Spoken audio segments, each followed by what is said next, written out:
Hi there, Steve Kaufmann here, and today I want to talk about something that happens all the time in language learning, and that is forgetting. And I want to talk about it in the context of going back to a language that we have left for a period of time. So, if you have been following my videos from South America, you know that I was just there for a month, and of course I didn't do any Arabic. I spoke Spanish mostly and Portuguese while in Brazil. Spoke a lot with taxi drivers. I was reading books. I bought books on the history of Argentina, the history of Brazil, the history of Peru. I bought other books. So I was constantly involved in Spanish and Portuguese.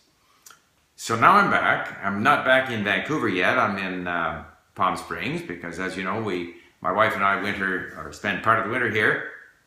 So first day back. And so I went, there's a little gym here where we live, so I went there and, had a little bit of a workout, and of course I was listening to Arabic. Haven't listened to Arabic now for a month. So as I'm listening to my mini stories, which I have on a playlist in my little iPod, of course now as I listen to these stories that I have listened to before, I'm finding that there are words that I have forgotten. But it's very interesting what happens when you leave a language for a while. So I listen, there are words that I have forgotten, but then there are also words and phrases and structures that I notice more clearly than ever. So that the break from the Arabic and the exposure to the Spanish and Portuguese seems to have made me a little more, maybe the Arabic now seems fresh to me. But I hear certain things more clearly, I notice certain structures more clearly, and yet there are words that I have forgotten. Of course, the structure of the many stories is such that the structures and the vocabulary in one form or another repeats. So if I don't get it the first time with the context and having heard it before and hearing it in a different tense or a different person, I kind of pick up on it. But still, for a lot of it, I have to go back now again and read it and maybe look up the word again. But as I'm doing it, I'm quite confident in the fact that all the things that I have now forgotten, when I go back and relearn them, I will end up knowing them better than I ever did.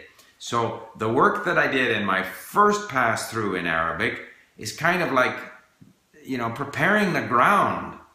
And so then I can leave it for a while, and when I now go back, it's as if the ground that I fertilized is now ready for the plants to kind of rise even further. I know that from experience, and I know that there's research that shows that when we learn and forget and relearn, we end up, the way our brain works, we have a better grasp on those things. So I'm not discouraged by the fact that having left Arabic for a month, I go back and listen, and there are things that I have forgotten.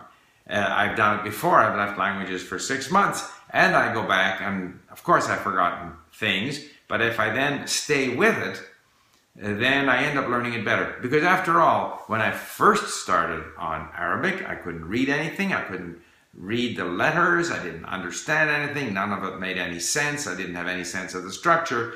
And now when I go in after a month's absence, quickly I'm reminded of a lot of the words, of a lot of the structure. I notice it better, and I know that even those things that I have forgotten and still can't remember after listening to the stories, when I go back in and read it again, then it'll once again be relearned, and it'll be in there stronger than ever.